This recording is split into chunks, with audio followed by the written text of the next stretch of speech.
Hello welcome to the channel teach note. ഇന്ന് നമ്മൾ discuss ചെയ്യാൻ പോകുന്നത് 7th standard social science chapter 9 maps and technology to know the earth എന്ന പാഠഭാഗത്തിലെ 140 തുടങ്ങി 147 പേജുകളിലെ ക്വസ്റ്റ്യൻ ആൻസേഴ്സ് ആണ്.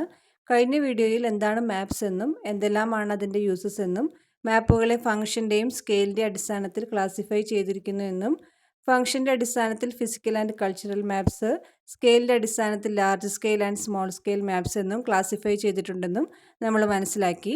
ഇന്നത്തെ വീഡിയോയിൽ മാപ്പ് റീഡിങ്ങിന് ഹെൽപ്പ് ചെയ്യുന്ന സം ഫാക്ടേഴ്സിനെ കുറിച്ചാണ് നമ്മൾ ഡിസ്കസ് ചെയ്യുന്നത്. അത് നമുക്ക് ക്വസ്റ്റ്യൻ ആൻസേഴ്സിലൂടെ നോക്കാം. So let's move on to the question answers. Question number 12. What is map reading? എന്താണ് map reading? Answer: finding or collecting information examining maps is called map reading. മാപ്പുകൾ പരിശോധിച്ച് വിവരങ്ങൾ കണ്ടെത്തുകയോ ശേഖരിക്കുകയോ ചെയ്യുന്നതിനെയാണ് മാപ്പ് റീഡിംഗ് എന്ന് വിളിക്കുന്നത്. Next one. What are the factors that help in map reading? Define each. Map റീഡിങ്ങിനെ സഹായിക്കുന്ന ഘടകങ്ങൾ ഏതൊക്കെയാണ്? ഓരോന്നും നിർവചിക്കാനാണ് പറഞ്ഞിരിക്കുന്നത്. ഫസ്റ്റ് വൺ, ടൈറ്റിൽ, അതായത് ശീർഷകം. The title indicates the major geographical feature that is depicted on a map.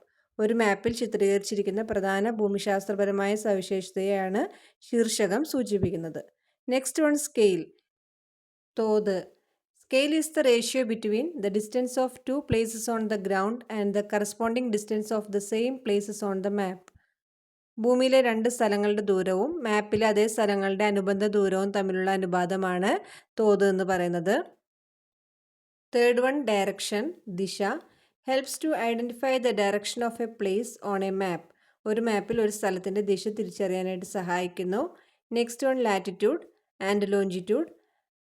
They helps to determine the location of each region and the geographical feature on earth and also to collect information about them. എന്താണ് അക്ഷാംശം, രേഖാംശം എന്ന് നമുക്കറിയാം. ഓരോ പ്രദേശത്തിൻ്റെയും സ്ഥാനവും ഭൂമിയിലെ ഭൂമിശാസ്ത്രപരമായ സവിശേഷതകളും നിർണ്ണയിക്കാനും അവയെക്കുറിച്ച് വിവരങ്ങൾ ശേഖരിക്കാനുമാണ് ഇവ സഹായിക്കുന്നത്. Next one, conventional colours or symbols. Each geographical phenomenon is illustrated using different colours and science. അതായത് അംഗീകൃത നിറങ്ങൾ അല്ലെങ്കിൽ ചിഹ്നങ്ങൾ. ഓരോ ഭൂമിശാസ്ത്രപരമായ പ്രതിഭാസവും വ്യത്യസ്ത നിറങ്ങളും അടയാളങ്ങളും ഉപയോഗിച്ച് ചിത്രീകരിച്ചിരിക്കുന്നു. നെക്സ്റ്റ് വൺ, ഇൻഡെക്സ്, അതായത് സൂചിക. It helps us to understand what each colour, sign or symbol on a map represents. ഒരു മാപ്പിലെ ഓരോ നിറവും അടയാളവും ചിഹ്നവും എന്താണ് പ്രതിനിധാനം ചെയ്യുന്നതെന്ന് മനസ്സിലാക്കാനായിട്ട് ഇത് നമ്മെ സഹായിക്കുന്നു. Next question. What are the different methods used to record the scale on a map? ഒരു മാപ്പിൽ തോത് രേഖപ്പെടുത്താൻ ഉപയോഗിക്കുന്ന വ്യത്യസ്ത രീതികൾ എന്തൊക്കെയാണ് എന്നതാണ് ചോദ്യം.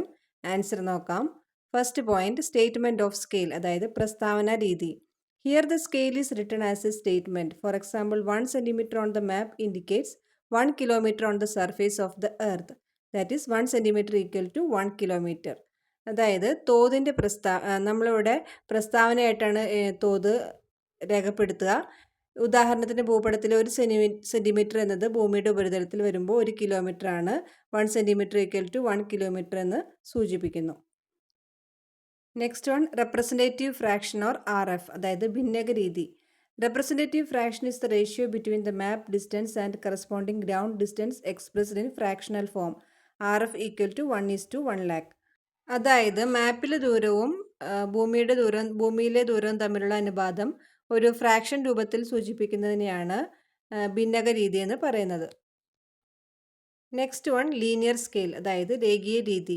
It is the drawing and marking the scale as lines on a map. ഭൂപടത്തിൽ തോത് വരകളായി അടയാളപ്പെടുത്തുന്ന രീതിയാണിത്. Next one, what is meant by the representative fraction RF equal to 1:2 lakh. ഇത് പേജ് നമ്പർ 142 ഒരു മിഡിലായിട്ട് ബോക്സിൽ കിടക്കുന്ന ഒരു ചോദ്യമാണ്. നമുക്കതിൻ്റെ ആൻസർ നോക്കാം. This indicates that 1 centimeter on the map is equal to 2 lakh kilometer, അതായത് 2 kilometre on the surface of the earth. അതായത് ഭൂപടത്തിൽ 1 സെൻറ്റിമീറ്റർ എന്ന് പറയുന്നത് ഭൂമിയുടെ ഉപരിതലത്തിൽ 2 കിലോമീറ്റർ ആയിട്ടാണ് കണക്കാക്കുന്നത്. Next one, geographical information is depicted on maps using internationally accepted colours and signs. Why? അതായത് അന്തർദേശീയമായി അംഗീകരിക്കപ്പെട്ട നിറങ്ങളോ അടയാളങ്ങളോ ഉപയോഗിച്ചാണ് ഭൂപടങ്ങളിൽ ഭൂമിശാസ്ത്രപരമായ വിവരങ്ങൾ ചിത്രീകരിച്ചിരിക്കുന്നത്. അതെന്തുകൊണ്ടാണെന്നാണ് ചോദ്യം. ആൻസർ നോക്കാം. People from all countries can read maps made in any country without confusion if we use internationally accepted colors and signs. These colors and signs are used on maps where man-made and natural phenomena are represented together. അതായത് നമ്മൾ അന്തർദേശീയമായി അംഗീകരിക്കപ്പെട്ട നിറങ്ങളും അടയാളങ്ങളും ഉപയോഗിക്കുകയാണെങ്കിൽ എല്ലാ രാജ്യങ്ങളിൽ നിന്നുള്ള ആളുകൾക്ക് ഏത് രാജ്യത്ത് നിർമ്മിച്ച ഭൂപടങ്ങളും ആശയക്കുഴപ്പമില്ലാതെ വായിക്കാൻ കഴിയും. മനുഷ്യനിർമ്മിതവും പ്രകൃതിദത്തവുമായ പ്രതിഭാസങ്ങൾ ഒരുമിച്ച് പ്രതിനിധീകരിക്കുന്ന ഭൂപടങ്ങളിൽ ഈ നിറങ്ങളും അടയാളങ്ങളുമാണ് ഉപയോഗിക്കുന്നത്. Next one, observe the map of India and find out between which lines of latitude and longitude India is located. ഇത് പേജ് നമ്പർ 147 ടോപ്പിലായിട്ടൊരു ബോക്സിൽ കിടക്കുന്ന ചോദ്യമാണ്. ഇന്ത്യയുടെ ലൊക്കേഷൻ, അതായത് ലാറ്റിറ്റ്യൂഡിനും ലോഞ്ചിറ്റ്യൂഡിനും ഇടയിൽ ഇന്ത്യയുടെ സ്ഥാനമാണ് ചോദിച്ചിരിക്കുന്നത്.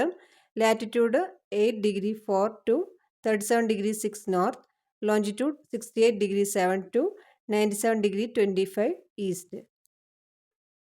ഇനി പേജ് നമ്പർ 143 ലാസ്റ്റിൽ ഒരു പിക്ചർ തന്നിട്ടുണ്ട്. അത് നോക്കിയിട്ട് അതിൻ്റെ അടിസ്ഥാനത്തിൽ നെക്സ്റ്റ് പേജിൽ ബോക്സ് ഫില്ല് ചെയ്യാനാണ് പറഞ്ഞിരിക്കുന്നത്. നമുക്ക് നോക്കാം. First one, in which direction of the play ground is the school building located. അതിൽ ഡയറക്ഷൻ വരുന്നത് നോർത്ത് ആണ്. Next one, in which direction of the school building is the water tank located. Answer west. Next one, to which direction you should move from the school building to reach the toilet. Answer east. Next one, in which part of the water tank is the well located. Answer south. So that's all today's question answers. അപ്പോൾ ഇനി next portions അടുത്ത വീഡിയോയിൽ നമുക്ക് discuss ചെയ്യാം. അപ്പോൾ നിങ്ങൾക്ക് ഈ video useful ആയി തോന്നിയെങ്കിൽ എല്ലാവരും ലൈക്ക് ചെയ്യുക, ഫ്രണ്ട്സിനൊക്കെ ഷെയർ ചെയ്ത് കൊടുക്കുക, സബ്സ്ക്രൈബ് ചെയ്യുക. അപ്പോൾ ഇനി പുതിയൊരു വീഡിയോ ആയിട്ട് നമുക്ക് അടുത്ത ഭാഗത്തിൽ കാണാം. Till then, bye.